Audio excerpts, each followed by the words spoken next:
Dun dun dun dun dun dun dun. Oh, people are coming in. Stop being weird.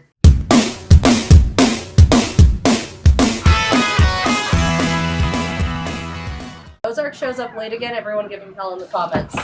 That's the rule for tonight. Okay, so for everyone down there, welcome to Breeders Roundtable. This week's topic of discussion is building a breeding plan. And my thought is focusing a little bit on first year breeding plans. So talking about some of the mistakes that we've made in the past, and also talking about how maybe you can not have to make those same mistakes, and some of the things that maybe you'll learn along the way. We'll probably go to the comments more this time than we usually do, just to get questions and answer some of that. And maybe even break down some of the people in the comments that are like, hey, I have one ball python and I'm starting to build my breeding plan. What are some of the ideas that maybe I could run with? Maybe we'll discuss that as well. And probably cover the exact question that Carrie is asking. Yes, exactly. We will get to that, Carrie. Okay, so let's just do introductions. I'm Stacy. And I'm Tom. And we're Midgard Morphs. Woo. I'm looking at wolves. Я ненавижу, у меня пальцы нерабочие какие-то, серьезно. Давай. I'm JSreptiles. I'm Ray with JSreptiles. Hey. What was that? I think there was something on TV with Dreadnought. I was like, what just happened? Cheever? Yep, this is Brandon and Emily with Cheever Exotics. JS? And I'm Josh. I am JSreptiles. No, you're not. Nah, never. And Dread. Yeah, y'all don't want to know what that was. That shouldn't have been on the screen. Oh boy. Sorry about that. I couldn't get it muted fast enough. This is Anyway. Snakes After Dark. Yeah, Actually- I guess somebody's been in here. Anyway, I'm Dread. I'm out here in Cali, and what is this? My second year to be in this game. So, thanks for having me tonight. And Nice. Let's do Welcome in. 6, I see you're having technical difficulties. Can you introduce yourself? How many hands have held up? I think I got it figured out. I'm Tyler Okay. from String Serpents. Awesome.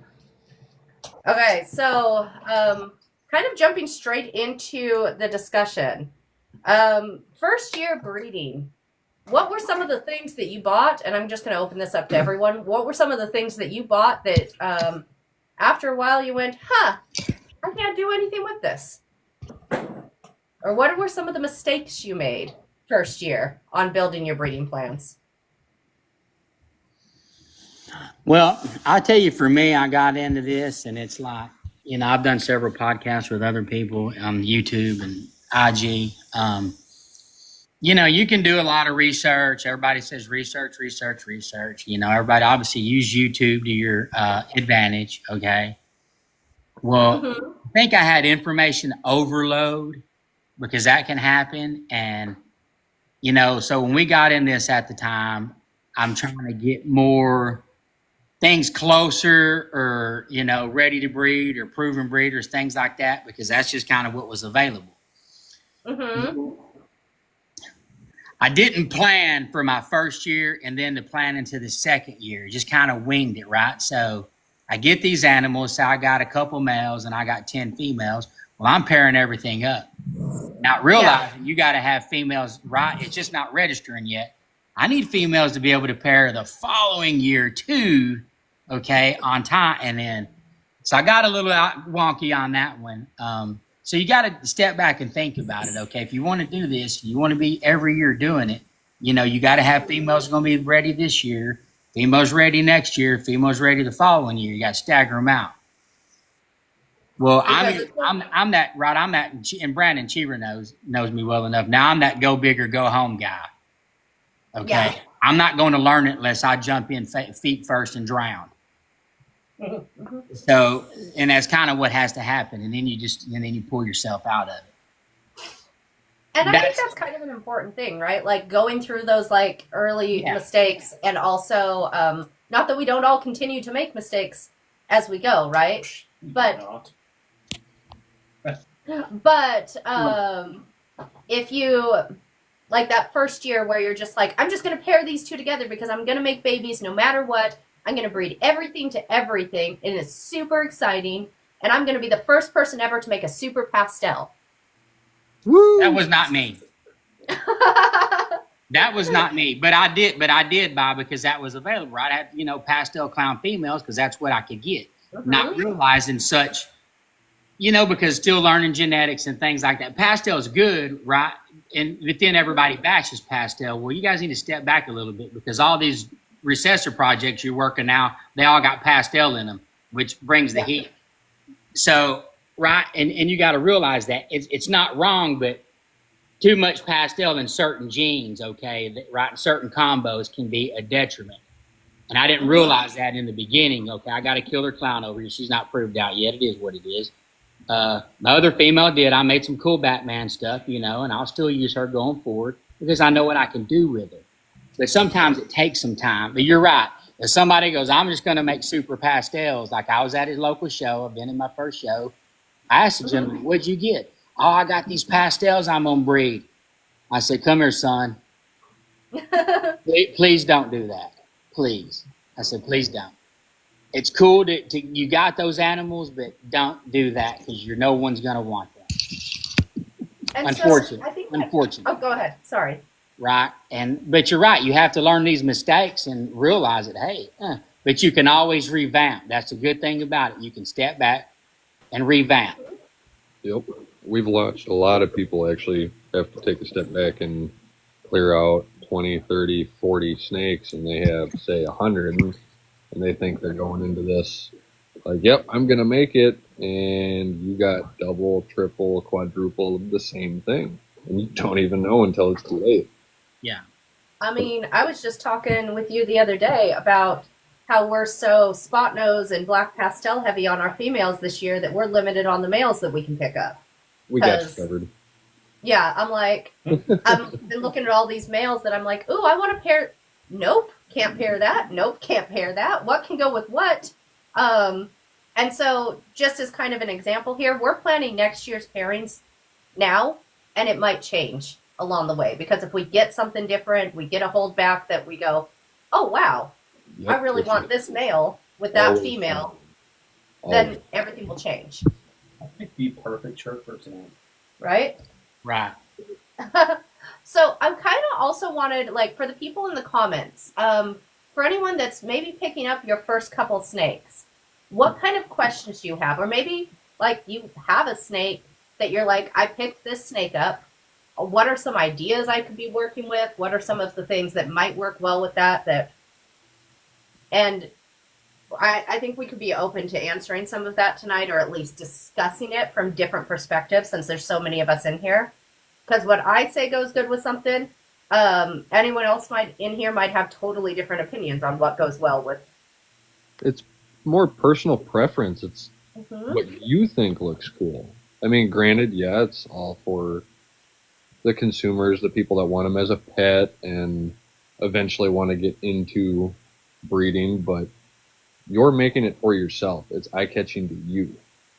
Not, why are you doing it? And on that note, Brandon, thank you for that. And on that note, because of me doing this, right, and stepping on my own feet all the time, and that's okay, whatever. Dred's going to pull out of it and bring some heat and cures shortly. So, but look, right, idle back, because I get this a lot out here too, right? Guys, idle back. Pick you one male, okay, and pick you two females, right? Don't get a bunch of animals. Say if your budget is 500 cookies. Get the best two females you can get and get the one best male you can get and stay there until you get comfortable with it, really understand what you're doing, and then next year bring another gene in, or two, and slow go it, guys. Slow go it is. Yep. And unless you get a good mentor. Like, I'm a big fan of kind of going slow. I talk about that a lot. Like, we've got a very, very slow path, right? We've just kind of trickled along doing our thing.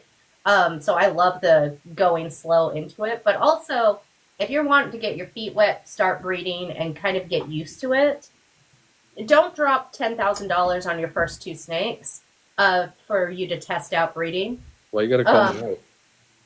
Like, As you're looking at that. okay, well, that's a hypoclown pied head ultramel. So, Well, I mean, if someone has the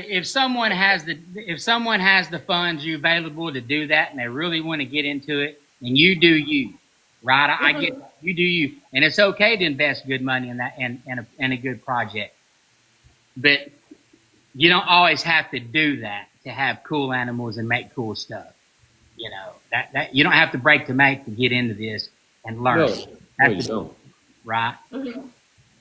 like, And start studying the genes. You know, I mean, okay, that looks pretty. That looks pretty. Well, what 2 genes or 3 genes make those? And then study what you're working with. yeah, and that's what Cheever always preaches to me, and I learn a lot from that goofy sucker up there. But I love him, and there we go. I mean, if you start researching everything, you're going to get lost. You don't even have it, but you're researching it.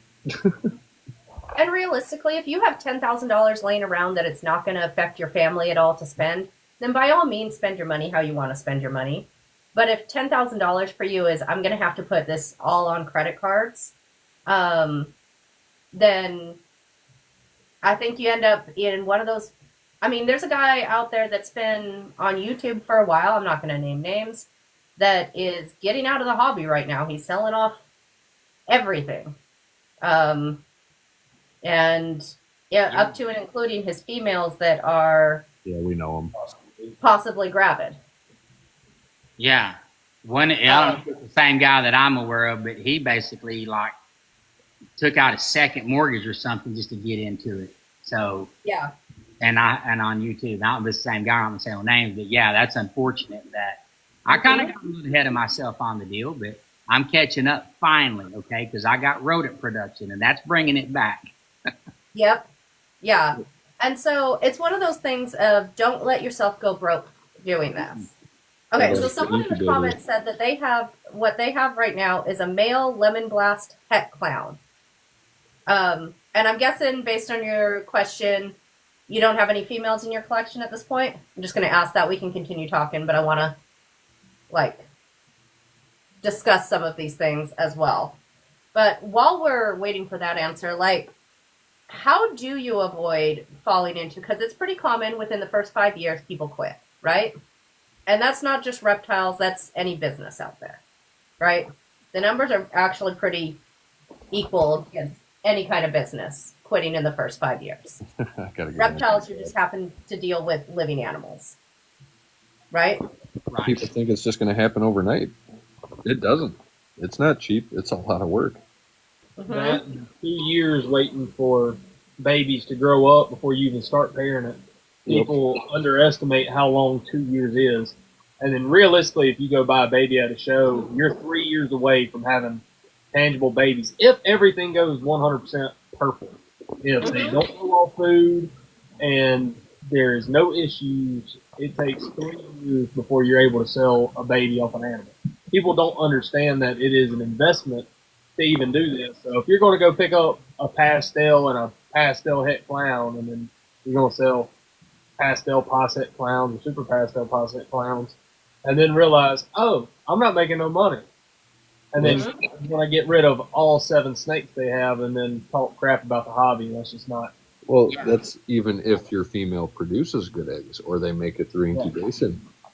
You could have a perfectly good proven breeder. Setting up an incubator. You lose your entire clutch.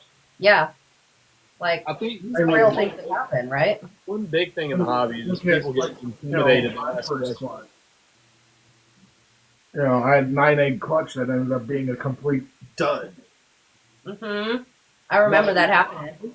Still working to figure that one out, but things happen.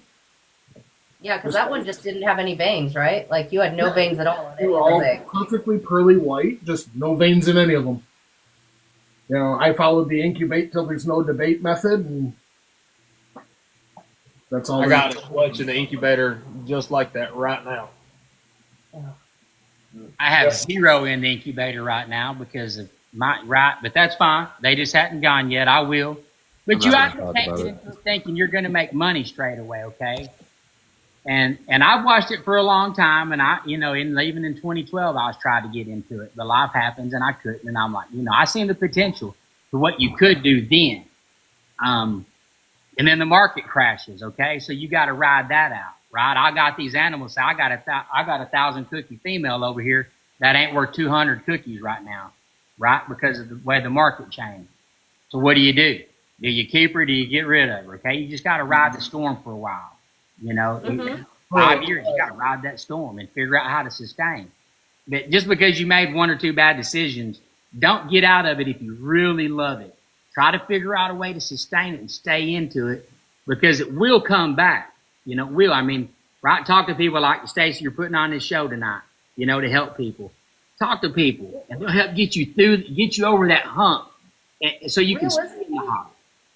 Realistically, the market is stabilizing right now. That dump that we saw, I mean, everyone jumped in head first in 2020, made a million different animals that not a whole lot of people wanted. We see everything stabilize over time. It just takes time. And that's been the same with pretty much every market out there, right? Like, everything's been crazy, and it's just now starting to stabilize a little bit at a time. And I saw a good question down there. And I thought maybe we could kind of play around with this. So someone asked, if I had $500 to start. So just imagine we had $500 year one, but you have the knowledge you have now. What are you, and for everyone, so everyone can kind of answer their own answer, how are you investing that $500? I'm going to give everyone like a second to think about it and then start speaking. Well, that depends. Are we talking about when the market crashed or before? Let's go with now. Are we paying for supplies, or are we just getting snakes? We magically have all the supplies, including an incubator and a full rack we get system. to the yard sales. We procured whatever we could on a nickel and dime, and we just want to buy a couple good animals. Okay, we moved into a house that already came with a full setup and no animals, and everything's perfect. Yeah, this is okay. So now I got $500. I got to get me a couple animals. What would I get? Blackhead, black pastel, clown, pied, red stripe, fire, yellow belly. Combos with that. I'd probably get me two of the best I could get with the best genes, or if I could get a visual and then something with, I definitely have a double het in the game, or visual het. I'm going to even see if I can buy my list on here. I'm not for sure what particular genes I mean. I'd have to write that down, but. Yeah, I mean, with morph market auctions being the way they are right now, and if an auction is in the middle of a week or there's an off week or something, you can pick up some really good animals way below market value. So I would just be scouring the auctions for anything clown het DG, clown het hypo, double het. Try to pick up a visual and a het male, and then double het females. There you go, 6 right there. That's what, that right there. And that just really depends on personal preference. Well, that's definitely what I wish I had done differently when I first started, collecting my collection, was getting more hets involved instead of just incomplete dominance and have a little more recessives. So I went very specific, and I was actually going to type it in and see if I even could buy it for $500. I was saying a visual clown. I might put OD in there if I can afford it with $500 for my male. Maybe het DG, but I feel like I'm already starting to verge into I can't afford the whole project. A black pastel spot nose het clown female and a yellow belly red stripe het clown female. Perfect. That's that's really good. I believe. The problem is that's tight on 500. Yeah, that's tight. In order to get this, I'm browsing auctions and waiting for the right thing to come up and for it to be ending at midnight and no one else watching it. Exactly that, or you're trying to just inquire and try to get a package deal from a breeder who's willing to cut you a deal and get you into like a whole package. Like, you get the whole project straight from them, and you're going to get a heck of a discount. And then you also make a good contact. So if you do get an extra $150, $200, you can hit them back up later and then get more animals in that project because they're going to be more willing to work with you. Mm-hmm.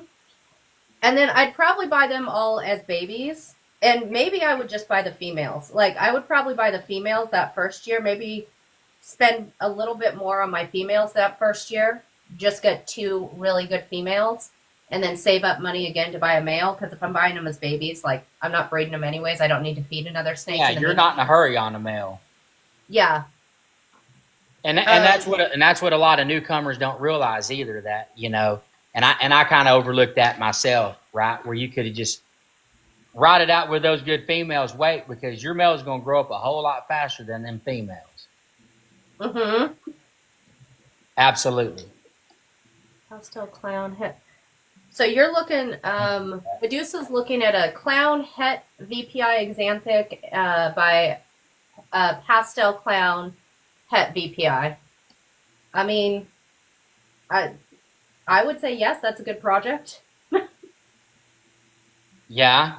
You got pastel. You got that. pastel on the female side of your clown. Yeah, that's a good project. Yep, and the VPI with clown, and I thought you said both of those. Yeah, so both of those are visual clowns, so you're definitely getting clowns, and you might get some exanthic clowns. Yeah, that's a great project. And then the next time, bring a gene in, right? Okay, well, you got a little spare cash. Now buy an animal with those similar genes, but with a codom, and bring into the game. Or okay.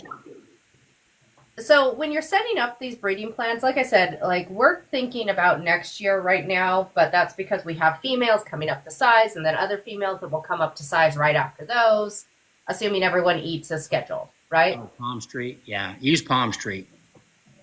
See, I don't like Palm Street as a seller, but as a buyer, people are just giving snakes away over there right now. Well, because there's some very reputable people on Palm Street. You know, Flawless is over there, so I wouldn't hesitate to go on Palm Street. Snake from Flawless this week, actually. Creative Not off Palm Street, has but... a great comment.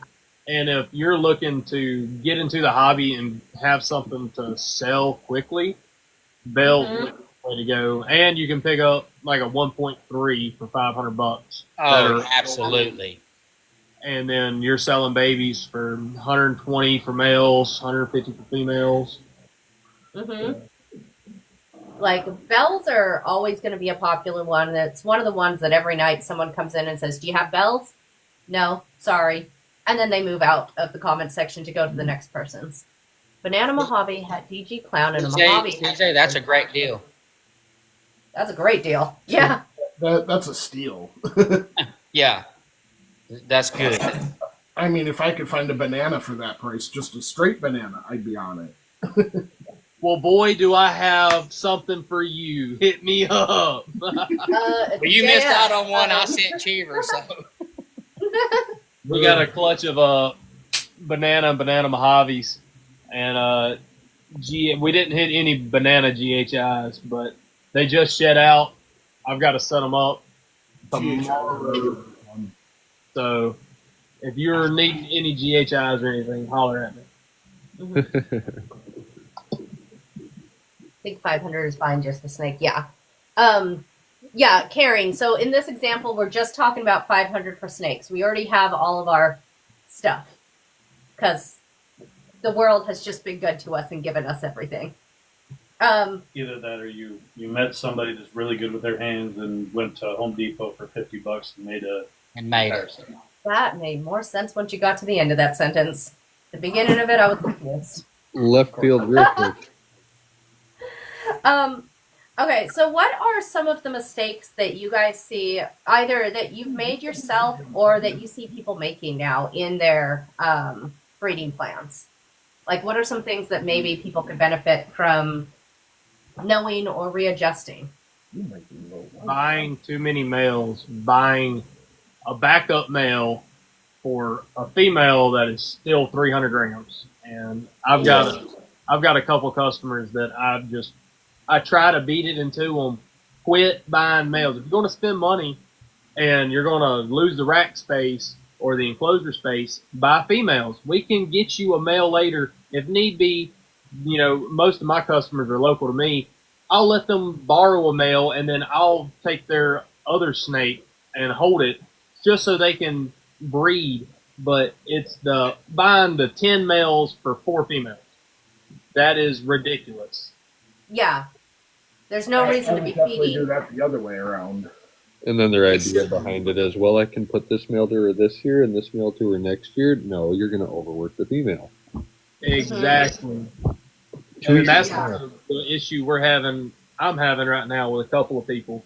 And it's one of those where they go on morph market auctions and they're like, oh, well, I need this gene.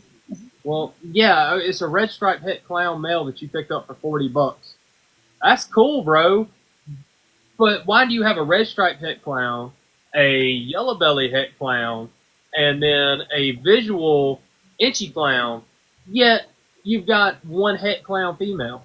Let's try to slim down projects. And that's kind of the issue that I've seen is people going on auctions or just getting too trigger happy in the hobby, and they want to go from 0 snakes to 25 snakes, but they have no direction.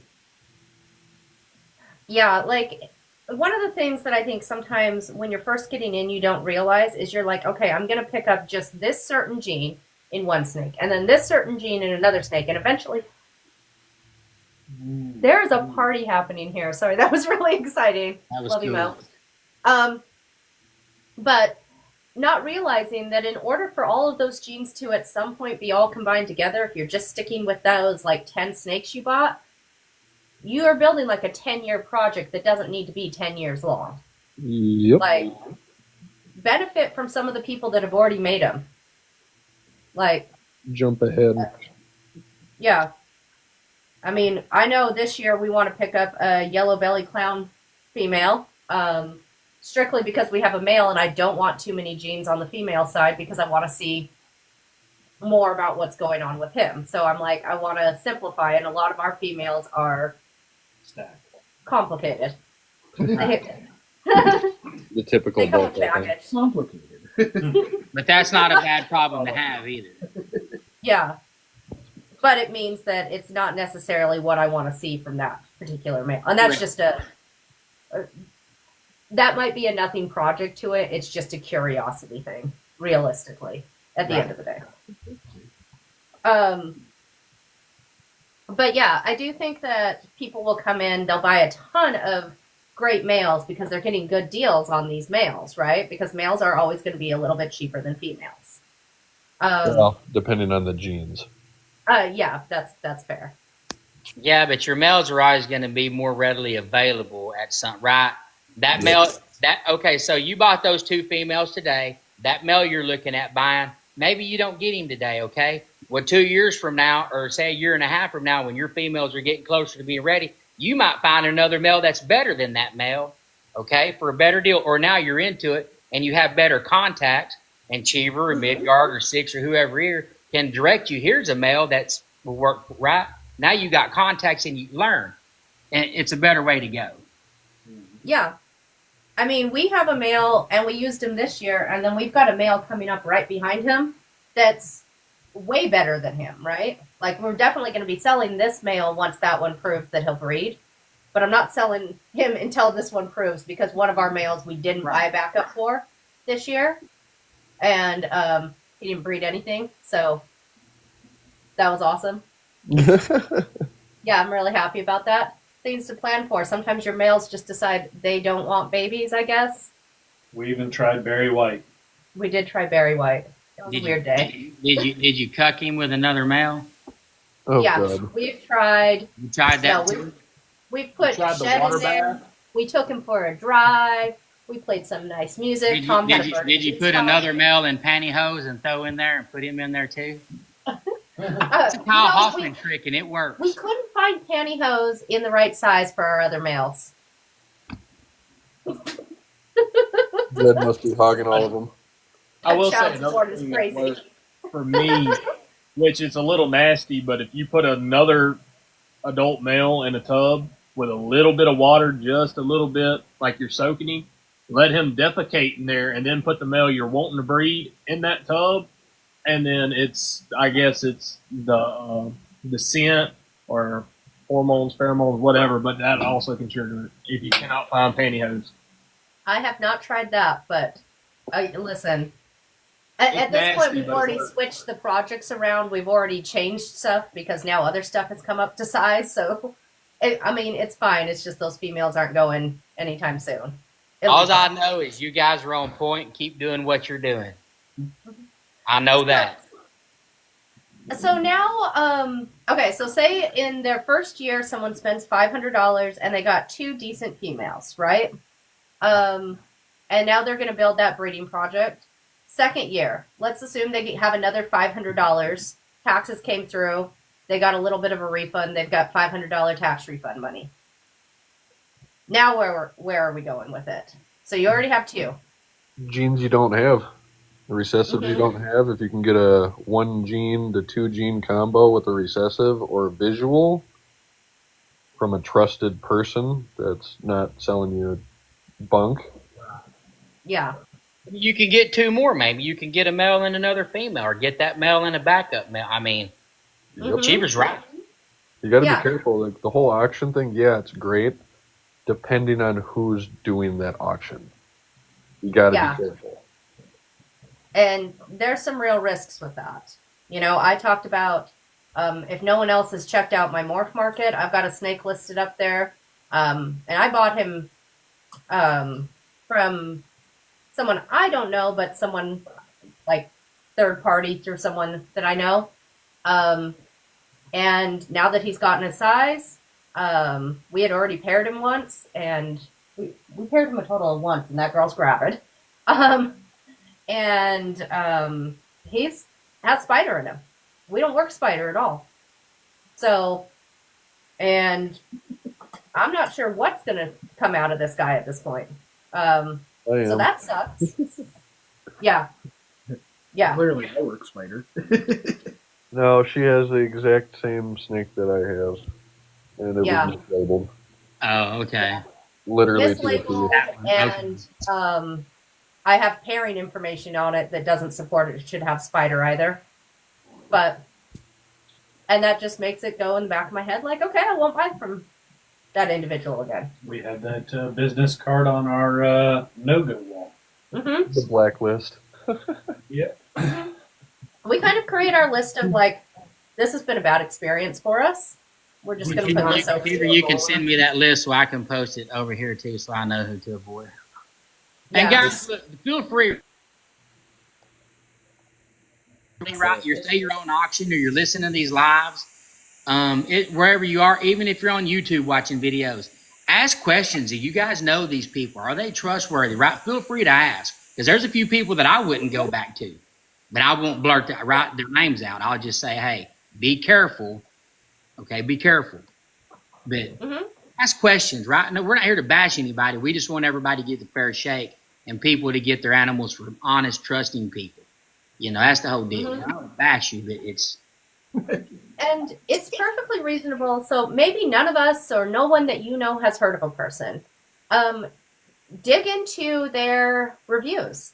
Like if you're going through their reviews and in general, everyone has said good things about them and they've got a snake that absolutely looks correct and it's something that you really need, I'll take a risk on something like that. Right. Yeah, see if they got an IG page, all right. Look and see what all social media they got, and go from there and see if okay. Think of like if you were cheating on your girlfriend and she started stalking to find out what girls you were talking to. Go that level stalker looking into people you're gonna buy. Right. Like Psycho Billy Cadillac girlfriend stalker syndrome. Do that. Like whatever your wives know about the girls that you talk to, go in that deep on the snake breeders you're buying from. I will say that's kind of what hurts me because Stacey, don't answer that. What? Oh. Oh. What hurts me is I'm not prevalent on social media just because I stay extremely busy. So we mainly beat down the shows, and which Midgard, y'all seen our show setup. But as far as like IG or TikTok, I just don't have time to do it. And I think I've only shipped like 4 snakes on Morph Market. And that was before they rolled out Morph Market shipping. So my reviews, I think I may have 2. That's another thing to keep in mind. If you're buying from a breeder, they may not exactly have a social media presence, but just hit up whoever else is in the hobby that you're in. Six, you're like me. I'm not big on it. I have a hard time with it, but I'm gonna do what's right by you. That is what it is. I think I got 2 reviews maybe on Morph Market, but I'm gonna do what's right and go above and beyond. And if you want your money back, here's your money back. I'm not right. We're not gonna be that. We're not gonna be that guy. It's not that serious. Nothing about this is that serious. Burn bridges or anything like that. I want it to be a pleasant experience on both sides. Yeah, I met Six in person up in Alabama. I think we were in Alabama. Yeah. And honestly got drawn in because he had a snake that might have been laced, might not have been laced, and we sat there staring at it for a while trying to figure it out. Literally. I almost bought that snake. I was like, I might just buy this one just to take it home. And then Tom was like, what are you going to do with that snake? And then that went on out on the displays. Yeah. She said, how dare you try to sell my snake? Which I was supposed to send a shed off. And I was going to shed test for lace. And then left it sitting outside on my table in the snake shed and completely forgot to put it in the freezer. Now I got to wait till she sheds again. So, I talked to a couple of people. Everybody thinks that she is a cinnamon fire inchy lace. Mm-hmm. Oh, cinnamon fire. Okay, so creative. Yeah, I think it was cinnamon fire inchy lace that was on. I can't remember for sure. I just know she was interesting looking. So Creative Genetics asks, do you think breeding high-end snakes is more important or social media? Well, don't go in it to be rich. You're gonna fail. I don't think you need to breed high-end snakes to get somewhere and have fun with this hobby. I think you breed the animals that you're truly interested in. Keep in mind, you might end up sitting with those animals for years and years and years. You might raise them for the rest of their lives if you don't find someone to buy them, right? Yeah. So you better like what you're looking at that point. Like if you make a bunch of snakes that you don't do like, the best you can with social media because it's hard. You know, it is tough for me. I get that, but I did vend the show, and that was a question too. Did any of us vend? I did vend the show, and I would like to do that. I sold almost every snake I had at the show. 35. We sold 35 snakes. Okay, my first show, and this is a podunk town. my opinion on this is it's the same as running any other business. You better have something, a good, in most businesses you would say product, here and we would say animals. You better have good animals. It doesn't have to be, you don't have to be selling Gucci, right? Or you don't have to be Canova, whatever you want to, label you want to put on it. But it still needs to be good quality, right? So you still want to produce good quality animals, but if you're attempting to sell said animals, you have to put them out there in some way. It doesn't matter, is it social media? Is it going to shows? Do you just have good relationships in the snake community that you know the right people to call? Some way you have to advertise yourself, right?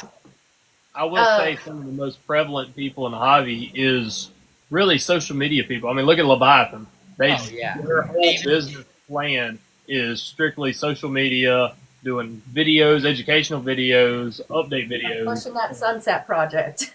Yep. They are pushing it. But, I mean, even before the sunset, that's what they was doing. And they really didn't vend shows. They did the exact opposite that I have done, where I'm not on social media and I vend probably 8 shows a year, where they really didn't vend at all, and all their stuff was on Instagram and YouTube. And it's gone quick. Gone. Even flawless moves them quick, but they do a lot of auctions too. So no, I felt real bad because I know I know them in person. Like we spent some time together, right?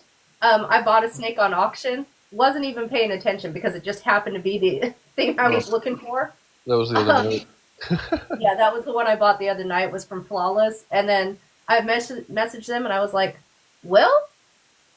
Shit, I forgot your business name, man. Somebody was telling you. I think that it's yeah. You were like, Flawless. he's like, no, isn't that Will's business? I was like, no. I was like, Flawless no. Creations. Yeah, no, he was. He told you. I heard I it. know he told me. You were just wasn't- drooling over the whole clutch we had sitting out. Yeah, exactly. It's fine. It's fine. They It's forgave totally me. fine. Yeah, they don't care. But even if you're vending on your own social media, right, you still got to be reputable, no matter what the case may be. For example, right, and I think I mentioned this to you when at one of the hangouts. This particular snake is not my snake. I did not sell the snake. It's my buddy's snake. But we was vending together. He was helping me out, okay? Well, the girl gets this animal, and again, he hadn't ate for me for 8 weeks or since the show. And he's a little guy. I wouldn't have let him go that small, but my animals are going to be 125 plus grams, right, and eating 10, 15, 20 meals in a row. He's a little on the smaller side, no fault of hers. No, it is with my buddies getting out of it. It was a lot going on. So she messages me, yeah, not my snake. Bring him to my house. I will get your snake eaten for you. I've got this snake eat 12 times for me since I've had him. She can come get him this week. I got him looking good. Weight's on him, right? Well, and even her cage wasn't right. Well, and she didn't talk to me, unfortunately, but I took it back anyway. I'll take the snake, and you can come back and get him when he's ready, or you can pick another snake. Because I want to be that guy. Whether it was my snake or not, it's my buddy's snake, but I want to be that guy. Because at the end of the day, your customer service, your animal care matters. Like, I don't think any of the things are more important than the other. I think all of them add up together to be important. Everything's important about it. Like, how you care for your animals. If you don't take care of your animals are going to be sick. You're going to have crap animals. You're going to put out bad animals to people. You're going to get a bad reputation, right? And then it doesn't matter how many pretty videos you post on social media. Right. People will know. That's right. Right now, our snake's eating good. She came over the house. I showed her how I have things set up. I showed her a bunch of videos, right? Everybody's pages. These are other options you can do. But since it's a little snake, let's focus on something small, like a small tub, okay, for now, until you get good with him, and then transitioning to the bigger tub or your bigger enclosure. Oh, okay, and it makes sense to her. So she's good now. And then, right, she's going to have a healthy eating snake, and she's going to understand it. And now she's going to want another snake from Dread. A big red flag in this is if the person you're getting a snake from can't tell you how that snake is being handled inside the tub when you're trying to get it out, what it normally does feeding, shedding, if they can't tell you any details, there's a problem. That is strictly breeder only. They're only chasing the dollar. They don't give a crap about the animal. Yeah. And, like we've talked about this, we have some snakes that we've purchased that were definitely breeder only. Yep. I mean, that one that we just got in, the last weight they had on him was for January 2024. And I'm not going to talk crap there, but I mean, that tells me, and that was what, year and 3 months ago? And the snake's getting settled now. He's doing well. He's going to be a great snake for us, but, But you got to be aware of things. Yeah. And also, I mean, those are things to keep in mind also. If someone knows nothing about the snake that they're selling you, then did they produce the snake? Right. Gentleman got a snake for me. It died 2 months, 3 months later. I said, I offered him another one. You want this little snake right here? I'll just send him to you. Pay shipping. Right? You got one replacement. Here he is. I'm not right. I'm not doing nothing with it. After a month, it is no longer your responsibility. Right, but I'm that guy, though, because that was my favorite snake, one of my first snakes, and he went to a great home. And because I respect these people, and I knew it would just, crap happens, you can get another, here, take the snake. Yep. You're going above and beyond. Taking that's okay, but at least I said, hey. Yeah, that's it. That's definitely above and beyond. If you would like, here's one over here, you can have it. Like, we'll definitely work with people. If something happened right away, we're going to take fault for that, right? That snake hasn't been with them long enough for them to take fault on that. Yeah. But after a month, 2 months, 3 months. Yeah, if it's past 30 days, it's out of your hands. Yeah. I mean, but it's also okay if if you're like, no, I have another snake, I'm willing to do this. I see. If you're able to do that. What happened here. But that's a choice, is, your own business. But there's always special circumstances that go with that too. Yeah. Right.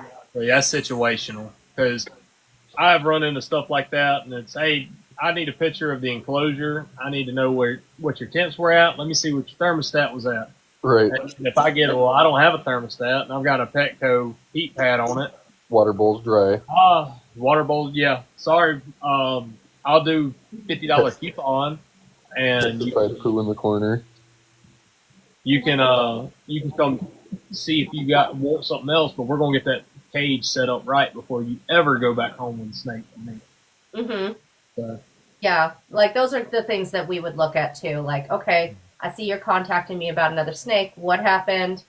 And sometimes things happen. Sometimes, maybe their thermostat faulted, it overheated. They've gotten a new thermostat.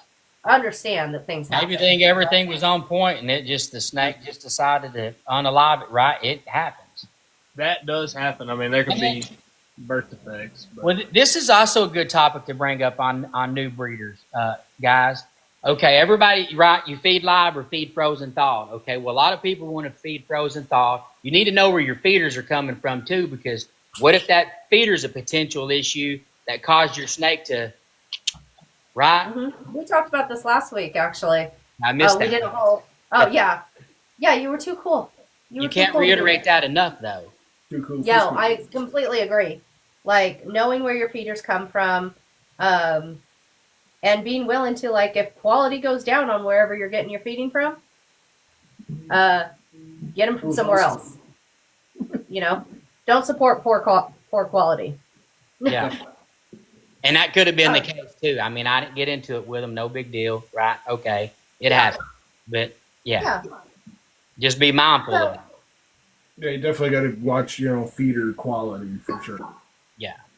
And not everybody's aware of that. They think, right, especially new keepers, well, I can go over here to the big box store and buy this. Well, you may not be buying quality because it's coming from where it's coming from. You don't know if that's hurting your animal. Exactly. Yeah. You do want to be able to look at that. Like, wherever you get it from, get in small quantity first and see what it looks like before you spend $600,000 on ordering large orders. $600,000? Yeah, $600,000. Sorry, I put in a real big rat order. Yeah, I'm planning for the next 10 years. No, I haven't hit him up yet just because we are still stocked up for 6 months. So I'm going to shoot him a message. But we're still stocked up for so long right now that I don't want to, waste his time too early on. Ozark just messaged me. Slacking. I know. Slacking, Ozark. So I kind of wanted to bring it back to setting up breeding plans. And there was a great idea in my head to bring this back, and I don't remember what it is. I love it when that happens. Yeah. So what do you guys do when you're setting up breeding plans? What does that look like for you when you're kind of planning who's going to go with who the next year? Honestly, look up the gene combos. See what catches your eye. See what you're more drawn to. Yeah. And that might change between now and when you make the pairing. It might change after the hatchlings come out. Then you'll see something else you could possibly do with it and start going down that and take another hatchling and go down this other path. You're going to split up multiple different directions on the way you're making your pairings. Yeah. So for us, what it looks like, and I can kind of, I don't think it's going to show up on camera. So where we start on making our breeding plans is we list all of our females and then start just putting our males' names underneath them. And we start just with kind of what we would like to see, just off the top of our heads. okay, I know this female's a clown, this male is clown, het, something. I might pair him with her, right? And we might list 3 males under 1 female to try and decide which male we want to put with her. And then we'll go and we'll run the odds and see, like, we start with a very, very broad look at the odds of, like, okay, if we pair this female with male, we have 1 in 512 chance of hitting a Pompeii, or 1 in 512 chance of hitting a Poshet, right? So we write down those odds so that we don't just, like, we like to put them right in front of our face so that we don't just go, oh, we could hit Pompeiis. We want to be right in our face, like, you're probably not going to. So then we can go down and look at, like, the other males that are there of, like, okay, 1 in 128 chance, 1 in 16 chances of hitting something decent on this. Okay. And then we decide how gambly we want to be that year with that female, right? Because maybe we want to gamble. Maybe we're like 1 in 512 cents. Great. Cool. I'm good with it. But if we do hit that, you better believe I'm going to buy a lottery ticket. Oh, absolutely. Yeah. I mean, that's like Kyle hit that one, right? Same thing, 1 in same similar situation, and he only got the 1, but he hit it. Out of 9 or 10 females, whatever he had paired up, he hit it. Yeah. Look at that clutch we just hit. We hit 4 or 5 visuals on a hit to a hit. Yeah, you hit, your odds was, same was up there. Like, are you going to get it? And you got it. I need those odds to happen with us on this clutch that's about to lay. So if you can send those over this way, I'm gonna need to borrow your odds. But but with the genetic calculator on Morph Market, right? Use that to your advantage. Yep, it's a good guide. Yeah, use it as a guide. Don't it trust doesn't it have 100%. to be like your. It's not perfect. Right, it's not perfect. I think knowing how to do the Punnett square too is actually still useful. And knowing how to work through what your odds really are, right? And what that really looks like. But once you get into like the 1 in 1,200 odds, you're going to just want to be using the calculator because your Punnett square is going to be your bedroom wall, you know? Written in small print. Mm-hmm. So that's how we start. So a lot of our females, when we start like looking at pairings, we're looking at multiple males of which ones could, which is the of these objects is useful for sun protection. These puzzles are getting hard. TikTok, I wear glasses. I can't see this small of stuff. You might have to help her. I found them. It gave me a hat or a guitar and asked me which one was good for sun protection. I was like, guitar, obviously. Definitely and then we narrow from there. And then also, as we're writing those males down, if we start, say we're like, okay, we want this male with this female. Oh, he also looks good with this female and this one and this one. At some point, we'll also start marking. We have 4 females picked out for him. And now you need that backup male with similar genes. Mm-hmm. That's where I'm looking for another backup male at some point. Yeah. Or you wait until the next season, so that way you don't burn out all your females. Well, I ain't burning anything. We don't want to burn out our females and don't want to burn out our males. You know, because I'll be honest, we have our one male. We're like, oh, we could have 5 or 6 females to go with him. Well, that's not going to work. So we're going to have to change that around some, right? Because that's just our initial list of all of these. And they don't make snake blue pills yet. Well, that, and then with giving the females season off. Yep. I mean, yeah, some people go back to back, and Sweet, you can just send that male over here if you can't use him to nothing, because I got plenty. We've got TSK over here too, so just send him this direction and we'll get her going. And I'm sure I can find some uses for him. He's going to be busy this year. That male's going to be busy, and then the next year we'll probably. You don't want to overwork, right? You don't, especially a young male, first time male, right? You for sure don't want to overwork that little guy, So if he even goes for you. Yeah. And so for us, we've gone and marked the female that we most most want him paired to. what would be the most important female for him to pair to? That's the one we're gonna start with. That's what I'm focusing on right now. What are the main ones that guy's got to go to for sure? Get the big project started. I like Yeah. So does anybody else? Ozark just selects a female, closes his eyes, and grabs a male at random. Just write all the Because names he's wild. on a Ozark. paper, put it in a hat, stir it up, walk up to your wife, and never draw one. Right? That could get interesting.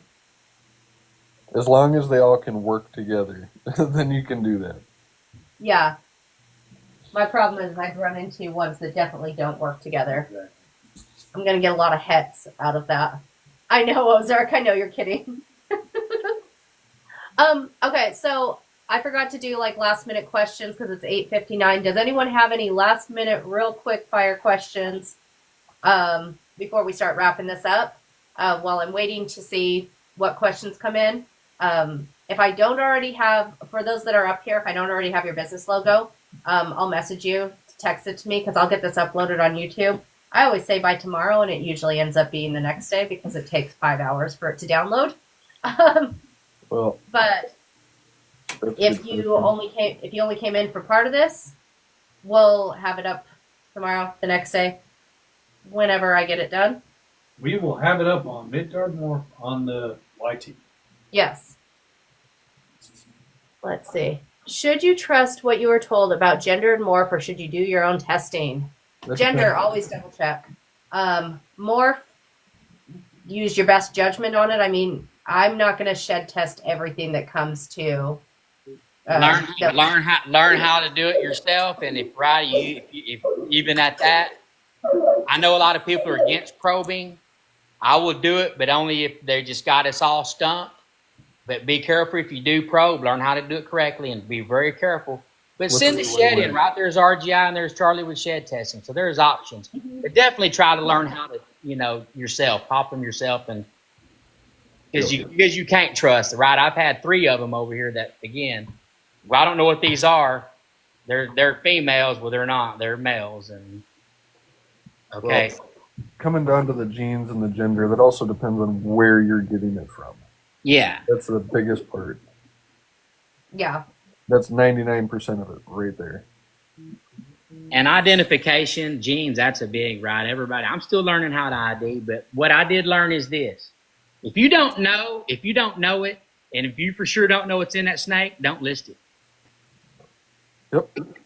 Right? That snake could have fire in it, but I don't know for sure if it's got fire in it. I'm not listing it. I'm not listing the other 2 genes we know, but I'm not going to list that gene. So that's just bonus points if you get a snake, right? That's bonus points. Just don't list it if you don't know for a fact.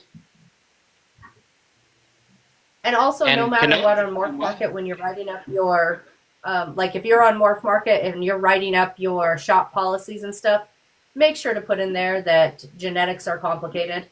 Like you should always have a big thing in there as a breeder saying, I can absolutely 100% guarantee recessive. If I'm saying they're 100%, then they're 100%. If they're visual, then they're visual. Like creative and put possibly this. If you, I agree with that. I agree with the pause. But also when you're starting to go yellow belly or gravel and you're listing 15 different genetics that this snake could be, also be realistic on that. This is what I believe it is.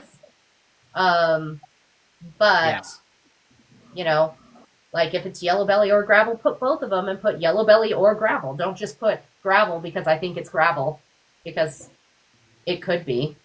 Like it could also be yellow belly. Absolutely. Just as easy. Because that yellow belly complex can get difficult. Yeah. Just be honest. Don't lie. Yeah. Well, it could even be just part of the pattern. Say a single gene, it could just have nice orange blushing as a hatchling, and then as it ages, it turns brown. Yep. Yeah. Like, you're going off of what you absolutely believe is in there, and then also acknowledging that it could be incorrect. That's where you got to do your research. Yep. As much as you can. So as a buyer, double check what you're getting. But as far as like, am I going to shed test every single animal I buy? No. I'm going to go off of what I can see, and then sometimes we get it wrong. We had a big get it wrong moment this week. It sucks. It is what it is. We're going to move forward. You know?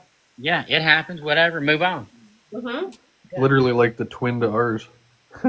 Yeah. Yeah. As soon as you sent me yours, I was like, yeah, my suspicions were correct. Mm-hmm. And Karen, I haven't got the subject for next week yet. So if anyone has ideas of what you would like to, what we should be talking about next week, gravel down. So I want to steal this right quick, Stacy. Again, thank you for having me. I'm going to try to do tomorrow night, as you and I discussed as well. I know I'm kind of slacking on social media. We're going to do a reptile roundup, okay? Kind of similar to similar to this, and just have fun, same.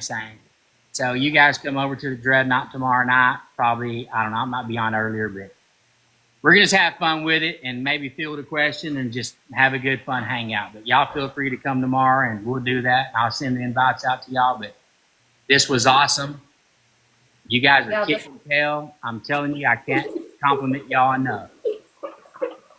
Well, we really appreciate you coming here, and we'll definitely jump in tomorrow for yours. That'll be a lot of fun.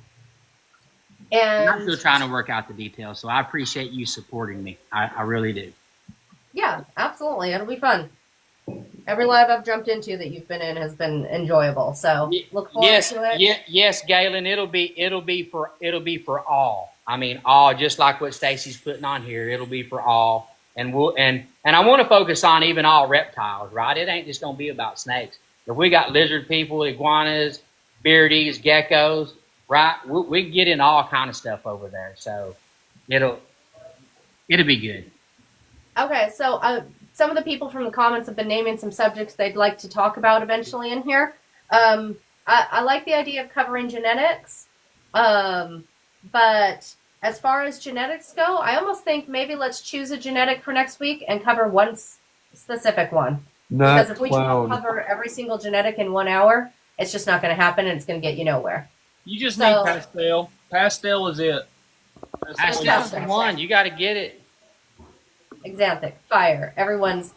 Let's do hard genes first. Pastel. Weirdo. Pastel. We're not doing clown. Everybody has it. Okay, so next week we're going to cover genetics. I don't know exactly which one yet. We'll probably message each other and come up with an idea and talk about that. Probably something that's relevant for people that are just getting in. As cool as Monsoon is, I'm not sure that that's going to be super relevant for new breeders at this point, unless they're rich new breeders.